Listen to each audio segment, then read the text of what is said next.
Okay, well, hello everyone, and thank you for joining us again on the Waken Your Soul's Journey podcast. And thank you for taking the time. I know you're going to really be inspired by this story today. This is an amazing woman that we're going to talk to. And so I'm really delighted to introduce to you Kathleen Donnelly Israel. And during 17 years that she took care of her disabled husband, she studied online with many enlightened thought leaders and healers. And she has developed some spiritual philosophies she shared with those she met on the Camino Frances from Saint Jean-Pied-de-Port, France to Santiago, 500 miles across northern Spain. And she had a great adventure and shared this all in a book called Wisdom on the Camino. And at the age of 72, in 2021, she walked the Camino Portuguese from Lisbon to Santiago and on to Fisterra for almost 500 miles. She is a transformational breathing facilitator, Theta Healer, and she is on the presenting team of Beginning Experience Weekend for widowed, divorced, and separated people to heal from grief. So, welcome to the podcast. Thank you for joining us today. I'm so happy to be here. Thank you. Yeah. And, this whole podcast is about how people come through adversity and challenge. And for me, it's been a focus on grief, and then come through and learn all these spiritual tools, and they end up having these fulfilling lives after their challenge. And so I want to start just by getting a little bit of background into how did studying with the spiritual philosophers help you as you were looking after your disabled husband? Because I think you did a lot of that, it seems like, in your bio. Explain a little bit more about that background. Yeah. Well, Ron got Parkinson's disease he was like 51 when he got Parkinson's disease. Mm. And he was pretty good for several years. And then in 2009, I had to quit my job and be his caregiver. And so I had a lot of trauma as a child. Actually, I did childhood grief work with my friend when we were doing healing work. And that was like way long time ago. But anyway, when, I had to give up my dreams of what we would do in our old age. And so I experienced grief right when Ron got sick, really, because the prognosis, was like it doesn't kill you for a long time. That's what the prognosis is. And so while he was totally disabled, I did the healing work from my childhood on the internet. And I just seemed like God kept sending me healers, and I would buy their program and do their work. And then it would get kind of boring, and God would send me another healer. And I listened to Darius Barazunda on the internet, and he had healers on his show. And so that's where I found my healers, on his show. And first it was Donna Eden, and then Rika Zimmerman, Norm Shealy, just all kinds of healers that I did their work. And after so many years, I felt like I knew some stuff. I had done personal healing. I was much more peaceful person. And so I wanted to write a book about it. And so during that time also, my friend Judy went on the Camino Santiago in Spain, and she shared about it on Facebook. And so when I saw that, I thought, oh, that's what I'm going to do when Ron is done with his disease. I'm going to walk the Camino. So it just kind of like everything fell together. And after Ron passed away, he passed away in August, and I had a lot of work to do for that, the insurance, the grave, the this, the that. And so by January, I was done with all that stuff. And I thought, well, if I'm going to go on the Camino, I better learn how to do that. And so I read books, and I went to a lecture at our library about how to pack light for the Camino. And that was so good that I got to talk to a real person about who had done that. And so that was really helpful for me. So I went to the Camino, I all by myself. I asked people if they wanted to go, but nobody could go. And so I was like, okay, well, I've traveled alone by myself before. I've gone to Europe all by myself. I went to school in Switzerland for a while. So anyway, did I answer your question? Yeah, well, and that's really brave, for you to step out and do that. And it feels like you were just really following, like you say, God kind of sent you the things that you needed, and the timing was, divine. And you were just following your heart, which, a lot of people that I interview, that's how they fall into the things that they do. They just see something and then it just strikes them that they need to do that. And it seems like that's what you did. And how inspiring. I mean, you took on something big. Well, maybe, I mean, it seemed kind of easy, one foot in front of the other, it's like I can do that. Mm-hmm. And I had been walking with my friend Severa down at the bay. I live in San Diego. We walked at the bay for 5 miles. And I just thought, well, 5 miles, that didn't even make me sweat. So I think I can do this if I just walk 5 miles in the morning and 5 miles after lunch. That's 10 miles a day. And if it's 500 miles, that's 50 days. And I just was like, well, I can do this. So that's what I did. What an inspiration. And, just breaking it down into steps like that, like that's such a good tool to have, when we think of a big goal, breaking it down that way so that you can see how you could actually make that happen. And then you did it. Yeah, it's funny. My husband was an athlete. I mean, it was when people heard he had Parkinson's, they were like, oh no, not Ron, because he was a triathlete. And our son graduated from college in Spokane, Washington. We're in San Diego. And so Ron decided, anyway, John, our son, donated a bunch of money to the Parkinson's Disease Foundation, and they sent Ron a thank you note for John's donation. And Ron was just really so excited about that he decided he had to do something special for John. So he rode his bicycle from San Diego to Spokane, Washington. And I drove behind him with my flashers on so nobody would kill him or something. But that was when you first have Parkinson's disease. And, we've done some pretty amazing things. I mean, that's 1,800 miles. Wow. To ride his bicycle. And I told him, I thought he was crazy when he said he wanted to do it. And I told him, okay, go out and ride your bike, see how far you get in a day.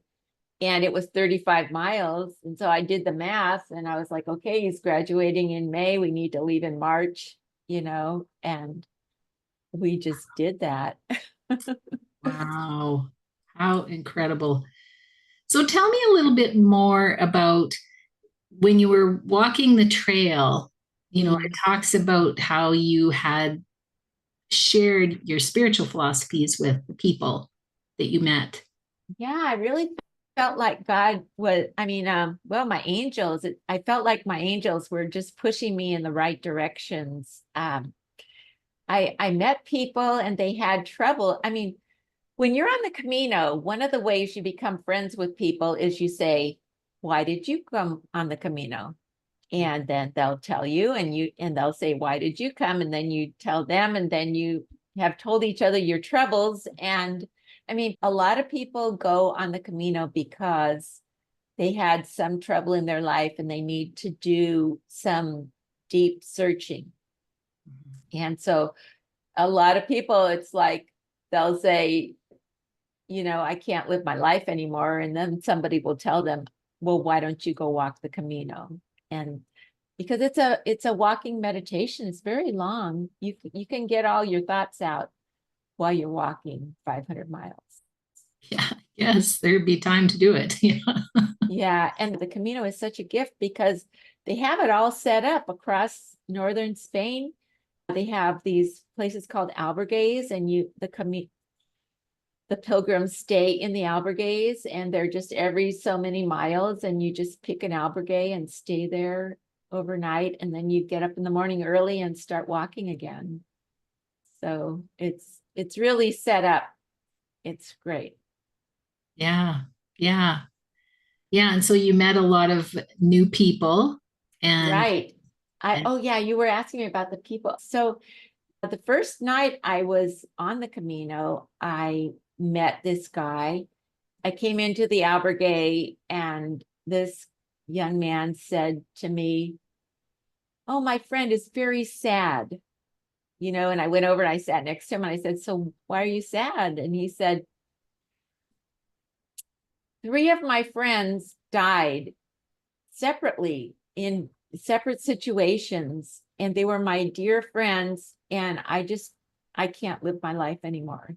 So somebody told me I should go on the Camino."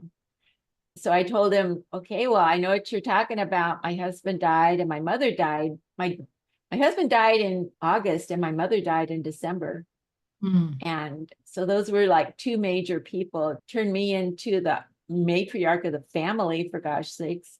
mm. And so we just kind of, had this moment together, and it was really great.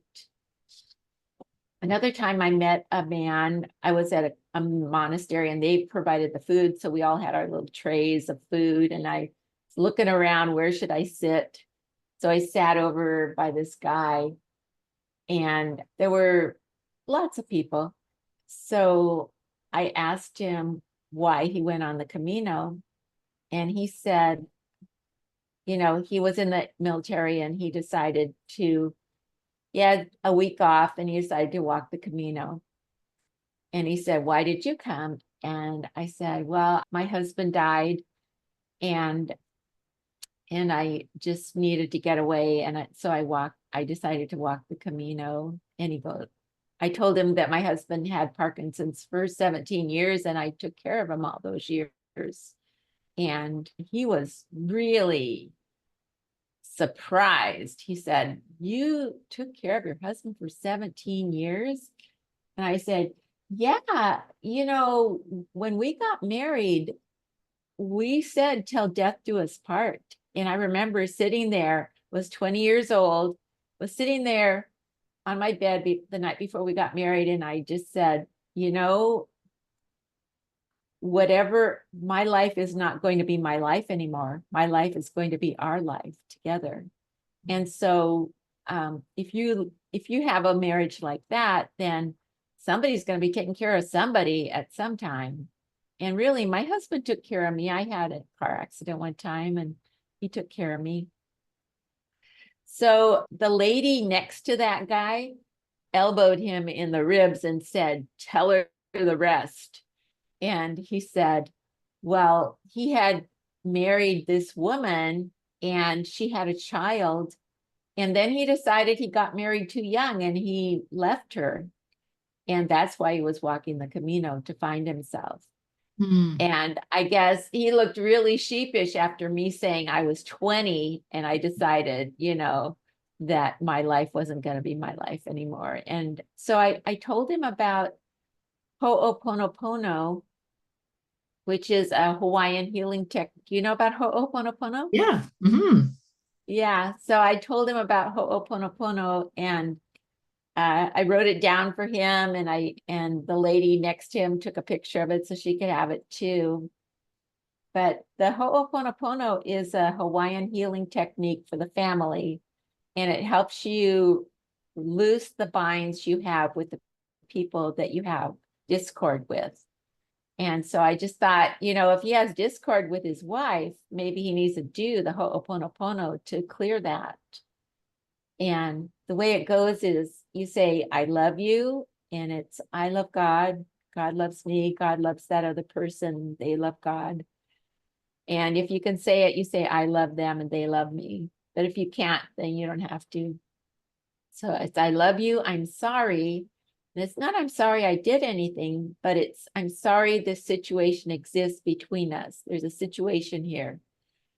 And please forgive me. And it's not forgive me because I did something, but forgive me for what's going on in me that caused me to attract this. So I have a brokenness inside of me. And somebody touched that brokenness and it hurts me so bad that I never want to see them again because, but it was in me already, you know? Mm-hmm. So please forgive me for what's going on in me that caused me to attract this. And thank you for showing me this so I could heal. So if I hadn't seen this brokenness and felt that pain, I wouldn't know where I needed to heal. So thank you for showing me this so I could heal. And then it's the I love you. I love God. God loves me. God loves the other person. The other person loves God. And by then maybe you can say, I love them and they love me. It's just a really, it's like magic. It's like a miracle. It just looses those binds that we have with people. It's amazing.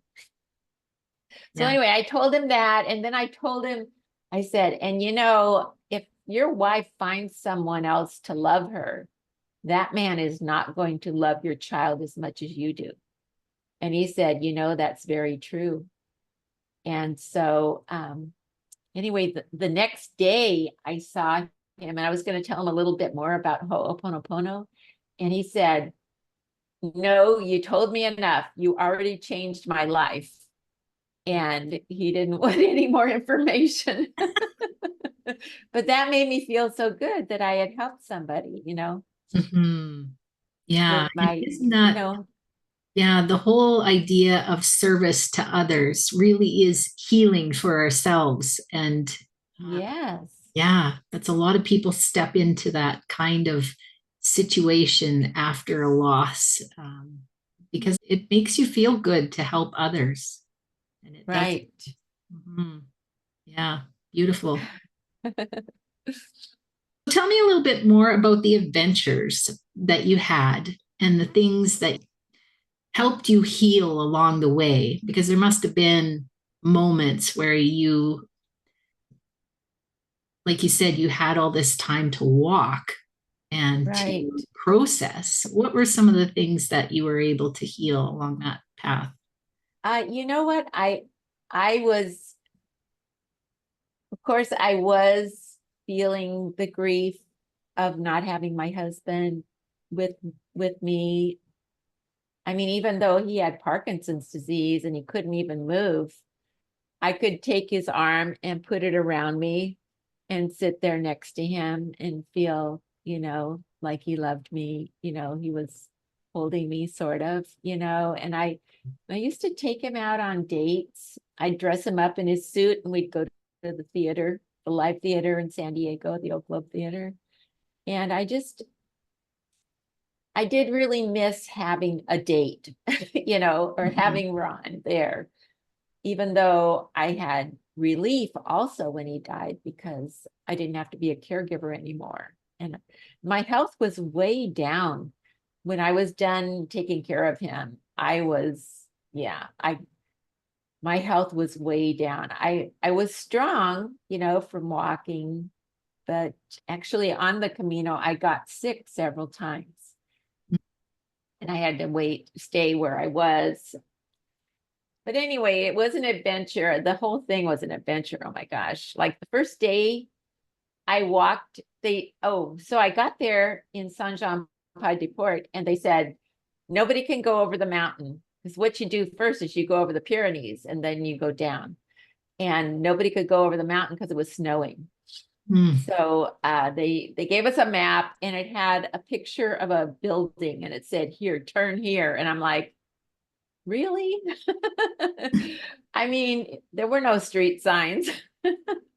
Anyway, so the next morning I walked out, you know, and I kept looking for that place to turn.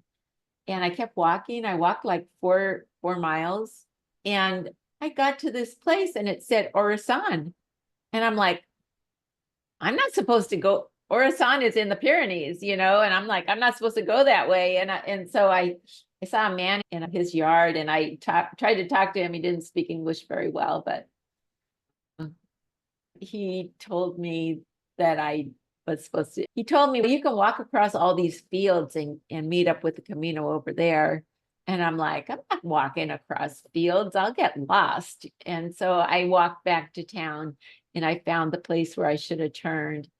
But like the place where I went, there was all kinds of arrows. Like what you do on the Camino is you watch for yellow arrows and you follow the yellow arrows. And there were lots of yellow arrows that way because that's the normal way to go.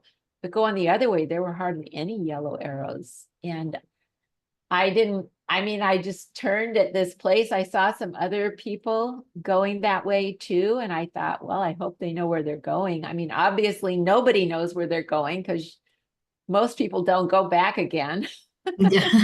and walk the same route, and so I just followed them. And, it was just up and down, instead of just up, it was up and down, up and down. But it was so beautiful. I mean, I was walking on this trail and the hills were so close to each other that I felt like I was in a green room because there was green below me, green above me, green on the hills, and walked by these sheep. They were on the hill. I can't believe they were on that steep hill eating grass and their little bells tinkling while they were eating. And it was just so amazing. And that was just, I just felt washed by that, just was lovely. So I kept walking and walking. I got to the town and, I was there late and I went, like it tells you where an albergue is. So I walked to where it said it was and it kept saying, turn right, turn right. And I'm like, geez, there's a cliff over there. I mean, how can the albergue be over there? But I got to the edge of this parking lot on this cliff and then it had a walkway to walk down and the building was against the wall. And so I went in there and that's where I stayed the first night. Mm-hmm. One of the adventures is they tell you, like I read all these books, right? Mm-hmm. And so they tell you crabby people on the Camino are there to help you grow. And so I did meet a few crabby people and it was like such an adventure. This one place I went into, it was a monastery too, a different monastery. And the guy checked us in and then he took us up, through the courtyard up to this place that had a place, it was the albergue. And he showed us the kitchen and he showed us the washing machine. And he said, if you use the washing machine, put your quarter in this box, or quarter. It was like, I guess it was half a euro. Yeah, it was a half a euro. It wasn't a quarter. Anyway, it was about the same size. But anyway, so it was just, and then he showed us the rooms where we could stay. And it was so funny. The men had this giant room to stay in, and he made the women stay in this little ante room on the side, which I understand it's a monastery, okay, but it was pretty funny. Most of the places are just totally co-ed, even the bathrooms. It's amazing. The next morning, I got so many things to tell you about. I went up to the store and got some food. When I was at the store, I saw strawberries and they looked like they were on their last legs. I was like, oh, I don't think I should buy strawberries. But it was my mother's birthday and I bought this cake and they had cake over there with no frosting. So I just bought this cake and I brought it back to the place and I told everybody, it's my mother's birthday. Please have some cake with me. And so some of them said, well, I'll have it in the morning for breakfast. But this couple were from Hungary and it was so lovely because my grandmother's from Hungary. Anyway, she had bought the strawberries and so she washed them under the faucet and they were all dripping, falling apart. and she put them on the cake. And I was just like looking at it thinking, oh, I should have brought strawberries because it looked so good with the drippy strawberries on the cake. The next morning, they didn't tell us what time to leave. They usually tell you, you have to be out at 8:30, you have to be out at 8, you have to be out at 9, whatever it is. And they didn't tell us when we had to be out. And so I was so tired because I hadn't been sleeping because there's so much snoring in the albergues. And this lady told me, just sleep really late and then get up and eat your breakfast and leave.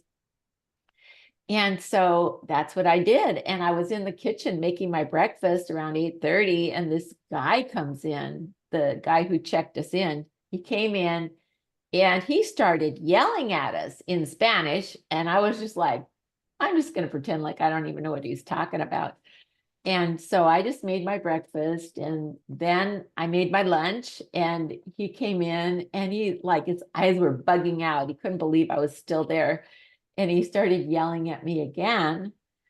And I'm like, okay, and then finally, the next time he came in, he found his English words and he said, get out of here. You shouldn't be here. And you're ruining my life.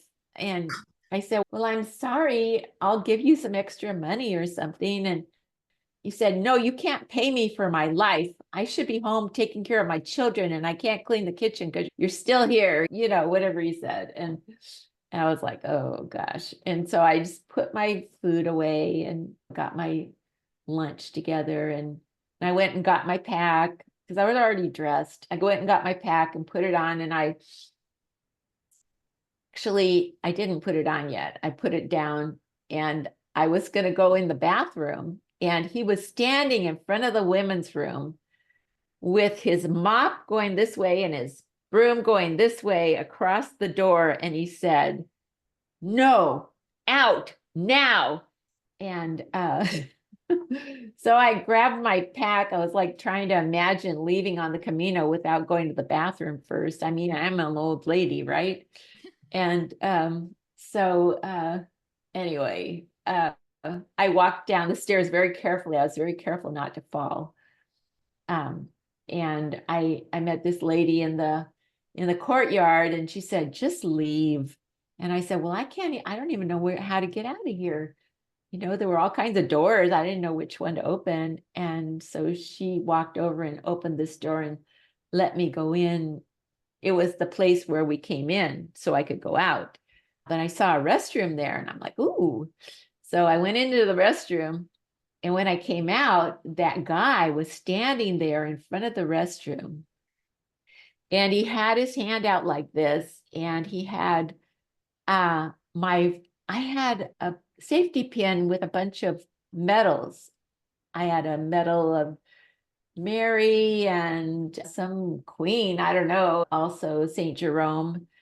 So he had them in his hand. So I guess they must have flown off my collar when I put my backpack on up there, And so he looked really sheepish, and he put his hand out, and he handed me the pin, my pin with my medals. And I looked at it, and I'm like, oh, well, St. Jerome is missing. Where's St. Jerome? And he goes, St. Jerome. And then he ran out in the courtyard, and he was looking in the grass. And I'm like, so I started looking in the grass too, but I didn't find it. So I just told him, well, St. Jerome is for someone else, I guess, and so I left, but that was totally an adventure. Yeah. Yeah, it sounds like it. Yeah. So tell me a little bit about what you do now, because I'm looking here and seeing that you work with widowed, divorced, and separated people and helping them to heal from grief. Yeah. I had a friend who was a widow, and I had no idea what it was like to be a widow, and I knew she was a widow, and she told me about the beginning experience weekends, but she told me that I should wait 2 years before I go on a weekend because my grief was too raw now, and I should wait. And so after 2 years, I signed up and went to the beginning experience weekend. And it was such a a profound experience. They took you through a lot of the stages of grief and just examining your relationship with whoever you lost, and I think there were 16 people there or something. And so we had sharing groups. It's modeled after Marriage Encounter. And my husband and I were a team couple for Marriage Encounter when we were younger. So people on Marriage Encounter, they write and then they share their letters with each other. Well, we wrote and we shared with our sharing group. So anyway, after the weekend, it was really hard for me. The weekend was really hard for me because I just wanted to put my past behind me and not think about it anymore. I just wanted to go on with my life and just have new experiences after Ron's death. And so they made me go back and think about stuff, and I was just like, this is not fun.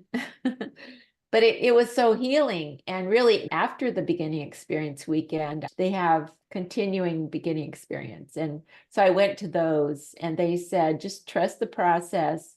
And if you're still hurting, keep coming, So that's what I did. I kept coming. And then they asked me if I'd write a talk for one of the weekends. And I did that. So I have probably 5 talks written now.